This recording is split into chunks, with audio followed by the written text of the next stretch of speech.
Hello everyone, welcome to my channel study 05। आज हम पढ़ेंगे एनसीईआरटी क्लास 6 की साइंस का चैप्टर 6। आज का टॉपिक है हमारे चारों ओर का परिवर्तन। तो स्टार्ट करते हैं चैप्टर 6। तो इस चैप्टर के अंदर हम पढ़ेंगे कि जो आसपास जो चेंजेस होते हैं वह किस तरह से होते हैं। जैसे कि दिया गया है, पत्तियां रंग बदलती हैं और सूख कर पेड़ों से गिर जाती हैं, फूल खिलते हैं और फिर मुरझा जाते हैं, खेतों की फसलें भी समय अनुसार बदलती रहती हैं और कुछ परिवर्तन जो कि हमारे शरीर में होते हैं। आपके नाखून बढ़ते हैं, आपके बाल बढ़ते हैं तथा आप बढ़कर लंबे हो जाते हैं। इन सब के बढ़ने के साथ आपका वजन भी बढ़ जाता है। तो ये सभी जो परिवर्तन होते हैं वे क्यों होते हैं और वे किस तरह से होते हैं। जैसे कि कुछ परिवर्तन टेम्परेरी होते हैं और कुछ परिवर्तन परमानेंट होते हैं, यानी कि कुछ स्थायी होते हैं जो कि हमेशा के लिए होते हैं और कुछ अस्थायी होते हैं जो कि हमेशा के लिए नहीं होते हैं। जैसे कि हमारा नेक्स्ट दिया गया, क्या सभी परिवर्तन सदैव उत्क्रमित किए जा सकते हैं। तो उत्क्रमित का मीन्स क्या होता है यहाँ पे। जैसे कि उत्क्रमित का मतलब होता है रिवर्जिबल, यानी कि उसे हम रिवर्स कर सकते हैं कि हम उसे उसी प्रारंभिक अवस्था में ला सकते हैं या नहीं। तो उत्क्रमित परिवर्तन वह होता है, वह चेंजेस जिन्हें रिवर्स किया जा सकता है, यानी कि जिसमें पदार्थ की अवस्था में परिवर्तन किया जा सकता है और वह फिर से उसी स्टेट में आ जाता है या उसी प्रारंभिक अवस्था में आ जाता है। तो उसे हम रिवर्जिबल चेंजेस यानी कि उत्क्रमित परिवर्तन कहेंगे। जैसे कि हम ले सकते हैं, जैसे कि पानी। तो पानी को जब हम फ्रीज़ करते हैं, यानी कि जब हम उसे फ्रिज में जमने के लिए रखते हैं तो वह बर्फ़ के रूप में जम जाता है। यह पानी की सॉलिड स्टेट होती है। जब हम बर्फ़ को फ्रिज से निकाल कर नॉर्मल टेम्परेचर में रखते हैं तो वह मेल्ट हो जाती है, जिससे कि वह पानी पुनः प्राप्त हो जाता है। इस तरह के चेंजेस को हम रिवर्सिबल चेंजेस कहते हैं, यानी कि उत्क्रमित परिवर्तन, जिसे हम उसको उसकी प्रारंभिक अवस्था में फिर से दोबारा ला सकते हैं। जैसे कि क्रियाकलाप फर्स्ट में उदाहरण दिया गया है कि एक गुब्बारा एक लड़की फुला रही है, जिसमें कि वह सावधानी से उसमें हवा भर रही है और कि ताकि वह फट ना जाए। अगर गुब्बारे को फुला दें और फिर अगर हम उसको पिचकाना चाहें, यानी कि उसकी हवा निकालना चाहें, तो वह निकल कर उसी अवस्था में आ सकता है, यानी कि गुब्बारे को हम फिर से उसी अवस्था में ला सकते हैं। तो यह एक उत्क्रमित परिवर्तन होगा। जैसे कि गुब्बारे में हवा भरने से उसके आमाप और आकार में परिवर्तन हो जाता है, यानी कि जब उसमें हवा भरते हैं तो उसकी जो शेप होता है और उसकी जो आकार होता है वह परिवर्तन हो जाता है, लेकिन जब हम उससे हवा निकाल देते हैं तो वह फिर से उसी आकृति में आ जाता है। जैसे कि क्रियाकलाप हमारा 2 दिया गया है। जैसे कि एक कागज़ का टुकड़ा लें और उससे हम अगर एक हवाई जहाज़ बनाते हैं और उसको हवाई जहाज़ बना के थोड़ी देर हम खेलते हैं, फिर उसके बाद हम उसको फिर से उसी अवस्था में लाना चाहें तो क्या हम ला सकते हैं? जी हाँ, तो हम उसको ला सकते हैं। तो यह एक उत्क्रमित परिवर्तन होता है, क्योंकि जब हम पेपर को फोल्ड करके हवाई जहाज़ बना रहे हैं और उसको हम फिर से उसी अवस्था में लाना चाहें तो वह पेपर फिर से सीधा हम कर सकते हैं। तो इसे हम उत्क्रमित परिवर्तन कहेंगे। जैसे कि क्रियाकलाप 3 दिया गया है, इसमें आटे के बारे में बताया, यानी कि रोटी के बारे में। गूंधे हुए आटे की अगर लोई बनाएंगे हम और उसे हम रोटी बेल लें, अगर रोटी का जो शेप होता है वो हमारी इच्छा अनुसार ना हो, यानी कि जो हमें अच्छा ना लग रहा हो, अगर हम उसका शेप फिर से बनाना चाहें उसको, तो हम उसको फिर से बना सकते हैं, यानी कि यह एक उत्क्रमित परिवर्तन है। हम उसे फिर से उसकी प्रारंभिक अवस्था में ला सकते हैं और हम फिर से उसे एक नया शेप दे सकते हैं। तो ये सभी उदाहरण जो होते हैं, क्रियाकलाप 1, क्रियाकलाप 2 और क्रियाकलाप 3 जो हैं, ये सभी क्रियाकलाप जो हैं वे उत्क्रमित परिवर्तन के उदाहरण हैं, यानी कि ये तीनों की जो अवस्थाएं हम प्रारंभिक अवस्था में ला सकते हैं, इन्हें उत्क्रमित कर सकते हैं। जैसे कि क्रियाकलाप 4 में दिया गया है। क्रियाकलाप 4 में जैसे कि एक गुब्बारे को लेकर उसमें हवा भरेंगे, उसको हम एक डोरी से अच्छे से पतले धागे से कसकर उसको बांध देते हैं। फिर हम उस फूले हुए गुब्बारे में पेंसिल की नोक से एक छेद करेंगे और हम छेद करें तो वह गुब्बारा फट जाएगा, लेकिन क्या हम उस गुब्बारे को फिर से उसी अवस्था में ला सकते हैं? नहीं। अगर हम उस गुब्बारे को उसी अवस्था में नहीं ला सकते हैं तो इस अवस्था को हम कहेंगे कि ये उत्क्रमित नहीं है, यानी कि हम गुब्बारे को फिर से उसी अवस्था में नहीं ला सकते हैं। तो यह परिवर्तन उत्क्रमित नहीं होगा, ये परिवर्तन अपनी प्रारंभिक अवस्था को प्राप्त नहीं कर पाया, इसलिए हम इसे उत्क्रमित नहीं कहेंगे। जैसे कि क्रियाकलाप 5 में दिया गया है कि एक पेपर में अगर हम एक ड्राइंग एरोप्लेन की बनाते हैं अगर हम एरोप्लेन ड्रॉ करते हैं और उसको उसी शेप में हम काट लेते हैं, क्या हम उसको उसी तरह से उसी पेपर में लगा सकते हैं? तो इसका आंसर होगा नहीं, यानी कि हम उसे उसी तरह से नहीं बना सकते हैं। तो इसका मतलब ये कि हम इस परिवर्तन को उत्क्रमित नहीं कर सकते हैं, यानी कि हम उसको पहले जैसा नहीं बना सकते हैं। इसलिए हम इसे कहेंगे कि यह परिवर्तन जो है वह उत्क्रमित नहीं है, यानी कि इसे हम रिवर्स करके, मतलब रिवर्स मतलब कि हम फिर से उसे उसी तरह से नहीं ला सकते हैं, तो यह परिवर्तन उत्क्रमित नहीं होगा। जैसे कि क्रियाकलाप 6 में, तो क्रियाकलाप 6 में दिया गया है कि गुथे हुए आटे की लोई से रोटी बेलकर उसे तवे पर जब हम सेक लेते हैं तो फिर हम उसे उसी अवस्था में या उसी तरह से हम उसे नहीं बना सकते हैं, उसी तरह से हम नहीं बना सकते हैं। तो ये जब रोटी बन जाती है तो वह भी हम उसे उत्क्रमित नहीं कर सकते हैं, तो यह भी एक उत्क्रमित न होने वाला परिवर्तन होगा, यानी कि इसे भी हम उत्क्रमित नहीं कर सकते हैं। जैसे कि एक रोटी दी गई है इसमें, तो उदाहरण 4, 5, 6 से जो एक क्रियाकलाप दिए गए उनसे हमें ये पता चलता है कि इनको हम फिर से वापस नहीं कर सकते हैं, इसकी हम इसे फिर से बार बार इसमें परिवर्तन करें। अगर इसकी एक बार इसके माप और आकृति परिवर्तन हो जाता है तो इसमें हम परिवर्तन नहीं कर सकते, यानी कि ये एक दूसरी चीज़ बन जाती है।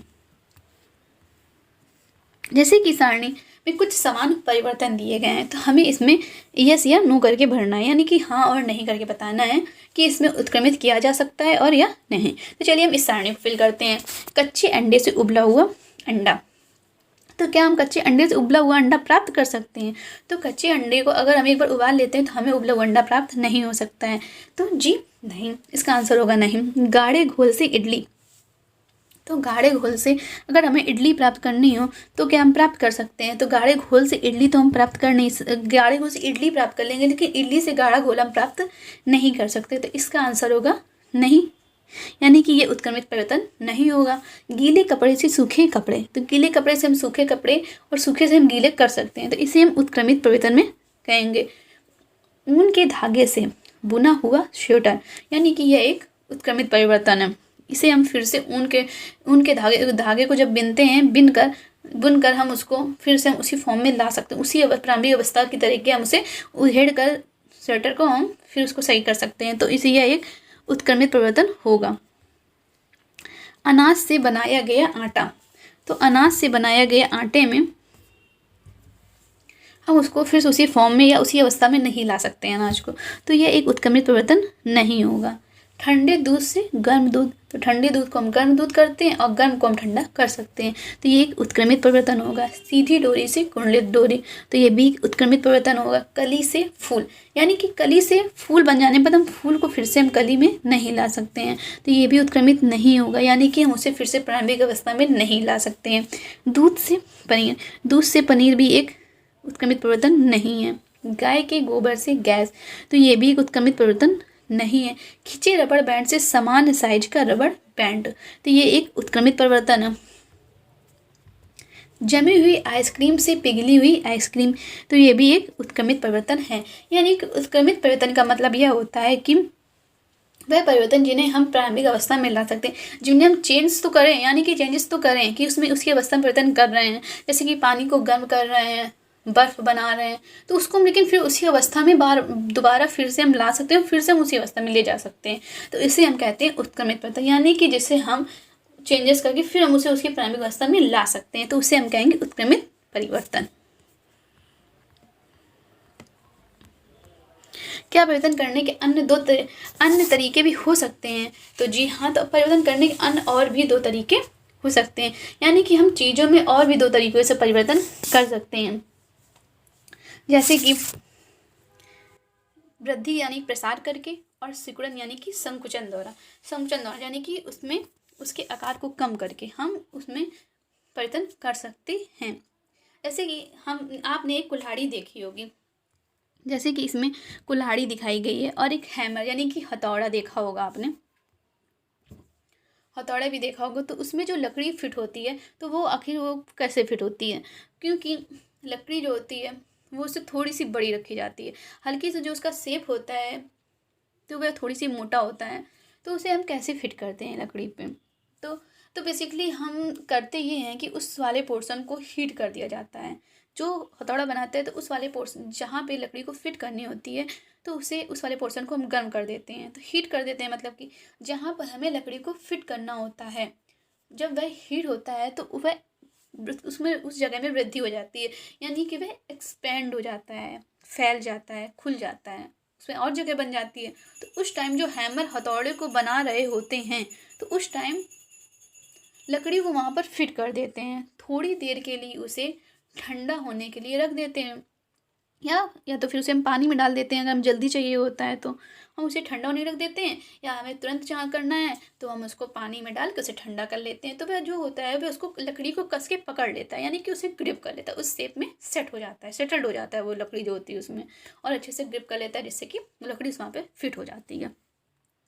जैसे कि इसमें कई सारे औजार दिखाए गए हैं। लकड़ी के हत्थे लगाने से पहले औजार प्रायः गर्म किए जाते हैं, यानी कि लकड़ी के हत्थे लगाने से पहले औजार प्रायः गर्म किए जाते हैं, जिसमें लकड़ी के हत्थे को फंसा दिया जाता है। साधारणतः इस वलय का आमाप लकड़ी के हत्थे के घेरे से थोड़ा छोटा होता है, यानी कि उसे इसलिए उसे गर्म करके फैलाया जाता है ताकि उसमें लकड़ी का हत्था अंदर चला जाए, और उसका आकार बड़ा हो जाता है जब उसे हम गर्म कर लेते हैं, और जब ठंडा हो जाता है तो फिर से वह सिकुड़ जाता है और उस पर हत्था कस जाता है। और इसी प्रकार के परिवर्तन का उपयोग बैलगाड़ी के लकड़ी के पहिए पर लोहे की रिम को कसने के लिए भी करते हैं। तो इसी प्रकार के परिवर्तन का उपयोग बैलगाड़ी के लकड़ी के पहिए पर लोहे की रिम को कसने के लिए भी किया जाता है। धातु के रिम को लकड़ी के पहिए के घेरे से थोड़ा सा छोटा बनाते हैं। जो बैलगाड़ी के पहिए पर धातु का रिम, यानी कि जो गोल गोल सर्किल टाइप का चढ़ा होता है, जो पहिया ही टाइप का बना होता है, तो थोड़ा सा उसे छोटा बना होता है। तो गर्म करने पर रिम जो होता है पहिए पर चढ़ जाता है, जैसे कि इसमें दिखाया गया है। रिम पहिए पर चढ़ जाता है। अब पहिए किनारे के ऊपर ठंडा पानी डालते हैं, यानी कि हम पहिए के किनारे के ऊपर ठंडा पानी डालते हैं जिससे कि वह रिम जो होता है वो ठंडा हो जाता है और पहिए के ऊपर कस जाता है, यानी कि उसमें सेट हो जाता है। तो जब हम जल को डालते हैं तो वह ठंडा हो जाता है। जैसे कि इस चित्र में दिखाया गया है कि जैसे कि ये एक रिम है और रिम का आकार जो होता है पहिए का आकार छोटा होता है, उसमें ठंडा करके हम पानी से उसको उसमें सेट कर देते हैं। जैसे कि क्रियाकलाप 7 में बताया गया हमें कि एक छोटी मोमबत्ती लेकर उसकी लंबाई स्केल से हम नापते हैं, फिर हम उसको जलाएं और फिर जब वह बुझ जाती है तो उसकी लंबाई मापें। क्या उसकी लंबाई सेम होगी? तो उसकी लंबाई सेम नहीं होगी। लेकिन क्या हम उसे उसकी लंबाई में परिवर्तन जो हुआ है उसको क्या हम फिर से उसे उसी तरह बना सकते हैं? तो नहीं, हम उस परिवर्तन को उस तरह नहीं कर सकते हैं। तो इसलिए ये उत्क्रमित परिवर्तन नहीं होगा, यानी कि हम उसे फिर से उसी तरह से उतनी लंबाई का नहीं बना सकते हैं। तो ये एक उत्क्रमित परिवर्तन नहीं होगा, यानी कि इसको हम प्रारंभिक अवस्था में नहीं ला सकते हैं। प्रमुख शब्द हैं परिवर्तन, संकुचन, वाष्पन, प्रसार, गलन। और इस लेसन का सारांश है कुछ परिवर्तनों को उत्क्रमित किया जा सकता है और कुछ को नहीं, यानी कि हम जो परिवर्तन करते हैं तो कुछ को तो हम उसको उसी अवस्था में, यानी कि प्रारंभिक अवस्था में ला सकते हैं, और कुछ परिवर्तन को हम प्रारंभिक अवस्था में नहीं ला सकते हैं। पदार्थों को गर्म करके या अन्य पदार्थ के साथ मिश्रित करके उनमें परिवर्तन लाए जा सकते हैं।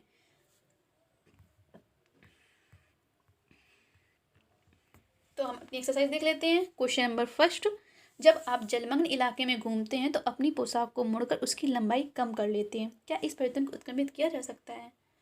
तो आप बताइए, इसको उत्क्रमित किया जा सकता है? तो इसे उत्क्रमित नहीं किया जा सकता है। इसे उत्क्रमित किया जा सकता है, यानी कि अगर हम पैंट को फोल्ड कर लेते हैं तो हम उसे उत्क्रमित कर सकते हैं, उसे हम फिर से उसी पोजीशन में, उसी प्रारंभिक स्थिति में ला सकते हैं। तो यह एक उत्क्रमित परिवर्तन होता है। अकस्मात आपका प्री खिलौना गिरकर टूट जाता है, यानी कि अचानक आपका प्री खिलौना गिरकर टूट जाता है। आप कहते हैं इस परिवर्तन को नहीं चाहते थे, क्या यह परिवर्तन उत्क्रमित किया जा सकता है? तो नहीं, ये परिवर्तन तो उत्क्रमित किया ही नहीं जा सकता, क्योंकि अगर एक बार खिलौना गिरकर टूट गया तो हम उसे उसी प्रारंभिक अवस्था में नहीं ला सकते। हम उसे जोड़ तो सकते हैं लेकिन उसको हम उसी तरीके का फिर से नहीं बना सकते हैं जैसा कि वह पहले था। ओके, तो क्वेश्चन नंबर 3, नीचे दी गई सारणी में कुछ परिवर्तन दिए गए हैं। प्रत्येक परिवर्तन के सामने रिक्त स्थान में लिखिए कि वह परिवर्तन उत्क्रमित किया जा सकता है अथवा नहीं। तो जैसे कि परिवर्तन नंबर 1 दिया गया है, लकड़ी के टुकड़े चीरना। अगर हम लकड़ी के टुकड़े को चीरते हैं तो क्या हम उसे उसी तरह से हम बना सकते हैं? तो उसको उत्क्रमित नहीं कर सकते हैं, तो इसे उत्क्रमित नहीं कर सकते हैं। आइसक्रीम का पिघलना, तो आइसक्रीम को पिघलने के बाद हम उसमें उत्क्रमित कर सकते हैं। चीनी का जल में घुलना, ये भी उत्क्रमित परिवर्तन है। खाना पकाना, ये उत्क्रमित परिवर्तन नहीं है। आम का पकना, अब बताइए आम का पकना उत्क्रमित है या अनुत्क्रमित है? तो इसका मतलब ये उत्क्रमित नहीं है, उत्क्रमित नहीं है। तो दूध का दही में जमना, ये भी उत्क्रमित नहीं है। क्वेश्चन नंबर 4, चित्रकारी करने पर ड्राइंग शीट में परिवर्तन हो जाता है। क्या आप इस परिवर्तन को उत्क्रमित कर सकते हैं? कर सकते हैं, लेकिन अगर हम ड्राइंग शीट में ड्राइंग पेन से बनाते हैं तो उसे उत्क्रमित नहीं कर सकते हैं। लेकिन अगर ड्राइंग शीट में हम ड्राइंग पेंसिल से करते हैं तो हम उसे उत्क्रमित कर सकते हैं। यानी कि अगर ड्राइंग शीट में पेंसिल से ड्राइंग की जाए तो उसे उत्क्रमित परिवर्तन कहेंगे, और अगर पेन से करी जाएगी तो हम उसे अनुत्क्रमित यानी कि उसे उत्क्रमित नहीं कर सकते हैं।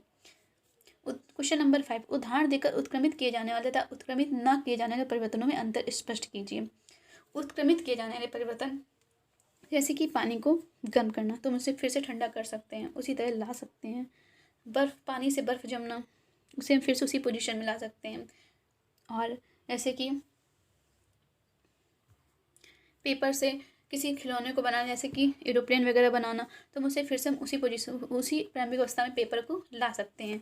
और उत्क्रमित ना किए जाने परिवर्तन जैसे कि आम का पकना, चाय का बनना, चाय बनने के बाद उसे कोई दूध को हटाना चाहे तो दूध को हटा नहीं सकते हैं। जैसे कि किसी सब्जी को पका लेना, कच्ची सब्जी को फॉर्म में हम उसे नहीं ला सकते हैं दोबारा, इसलिए वह उत्क्रमित परिवर्तन नहीं होगा। टूटी हुई हड्डी पर बंधी पट्टी के ऊपर plaster Paris POP, plaster of Paris की एक मोटी परत चढ़ाई जाती है, तो सूखने पर यह कठोर हो जाता है जिससे टूटी हड्डी हिलती नहीं है। क्या पीओपी में हुए इस परिवर्तन को उत्क्रमित कर सकते हैं? पीओपी में हुए इस परिवर्तन को उत्क्रमित नहीं कर सकते हैं, क्योंकि पीओपी में रासायनिक क्रिया होती है जिसके कारण वह उसको हम उसकी प्रारंभिक अवस्था में नहीं ला सकते हैं। रात्रि में एक सीमेंट की बोरी जो कि खुले मैदान में रखी हुई थी, वर्षा के कारण भीग जाती है। अगले दिन तेज धूप निकलती है। सीमेंट में जो परिवर्तन हो गया है, क्या उसे उत्क्रमित कर सकते हैं? सीमेंट में जो परिवर्तन हुआ है हम उसे उत्क्रमित नहीं कर सकते हैं, क्योंकि जो सीमेंट होती है वह पाउडर की तरह होती है और उसमें कुछ रासायनिक क्रियाएं होती हैं। जैसे पानी पड़ जाने का उसमें कुछ रासायनिक क्रियाएं हो जाती हैं, जिसके कारण हम उसे उस तरह से नहीं बना सकते, उसमें उत्क्रमित नहीं कर सकते हैं। तो आज की वीडियो में बस इतना ही। तो कैसा लगा आपको ये वीडियो, मुझे कमेंट करके ज़रूर बताइए। अगर आपको कोई डाउट्स हो तो कमेंट में ज़रूर लिखिए। अच्छा लगा हो तो प्लीज़ शेयर कीजिएगा, और अगर आपको वीडियो पसंद आए तो वीडियो को लाइक करें, और आप मेरे चैनल में नए हो तो चैनल को सब्सक्राइब करें। Thank you so much for watching.